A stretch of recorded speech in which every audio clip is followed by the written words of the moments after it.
You all know from watching our videos here at The Rebel and all of our content that this organization is very supportive of free speech. I am personally grateful for that because there are often times, and I do see your comments, that I offend people, but I assure you it is never intentional. I do have an irreverent sense of humor, and sometimes I don't do a great job of straddling the line between offensive and clever. I slip up every once in a while and go too far, but I am so thankful to everyone here at The Rebel from top to bottom for their support of expressing opinions. I believe that that is one of the most important purposes of our First Amendment, to invite discourse. It's how we solve problems, but how are we ever going to solve problems if different sides of an issue are suppressed?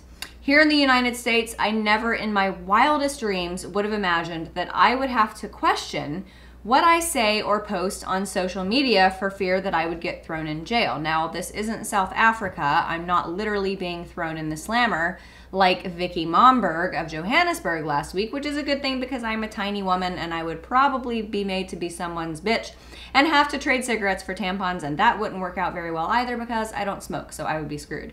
But hey, there's always toilet wine, right? If you don't know what toilet wine is, Google it. Also, Google Vicky Momberg if you don't know the news story that I'm talking about. But of course, I have been shadow banned on Twitter numerous times. I have also been thrown in Facebook jail more times than I can count on my pretty little first world manicured fingers. So sometimes it most certainly feels like my speech is being stifled simply because someone out there may not like what I have to say.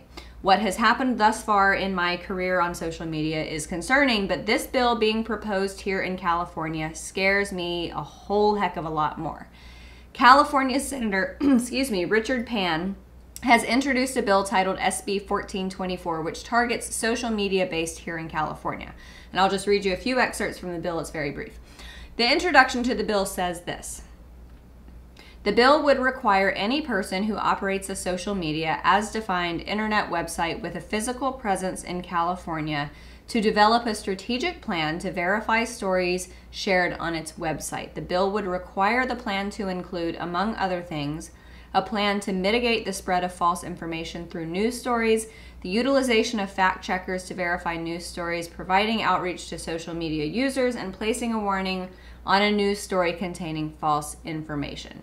Now, what's concerning to me about this is who is going to be deeming what I post as real or fake news? Because as we all know, on social media, specifically Facebook, Mark Zuckerberg's company, who just testified on the Hill yesterday, but on social media, Facebook in the past has made a habit of taking down stories or pages or even booting people off Facebook simply because they don't agree.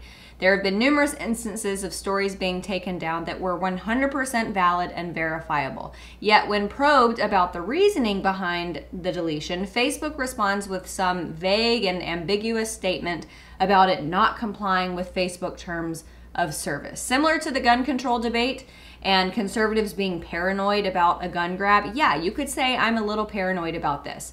Because if this bill passes, agencies of the California government will develop numerous regulations for enforcement, including penalties for speech criminals. That would be me, which some of you might be happy about, actually. But let's say I want to post a blog entry about how I tried out the Casper mattress for 100 days and I deemed it to be the worst mattress on the planet.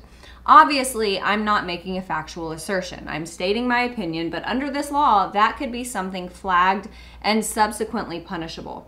Or maybe you want to post on your Blogspot page about how your grandkids are the cutest kids on the planet. Well, there is no Miss Universe pageant for kids, I don't think, thank God. So obviously, you can't unequivocally make that claim. By the way, I'm sure your grandkids are the cutest kids on the planet, other than my parents' grandkids. But George Orwell, as in dystopia, as in 1984, as in Big Brother, he said, if liberty means anything at all, it means the right to tell people what they do not want to hear. So what all that I post do these people not want to hear? I think it's a safe wager to bet that what I can only assume will be a very liberal council in California, they're not going to approve. They're not going to like what I say. Are you scared yet? You should be, because I sure am, and I do not scare easily. Thanks so much for watching, everybody. I'm Amanda Head for The Rebel. If you enjoyed my commentary and want to hear more from all of us here at The Rebel, subscribe to our premium content at www.therebel.media/shows, and make sure you're following us on Facebook and Twitter for all of the latest news. Also, download our new fabulous app for The Rebel Media on the App Store. Download it and you will have access to all of our latest videos and your favorite Rebel shows. Thanks so much for watching. I'm Amanda Head for The Rebel.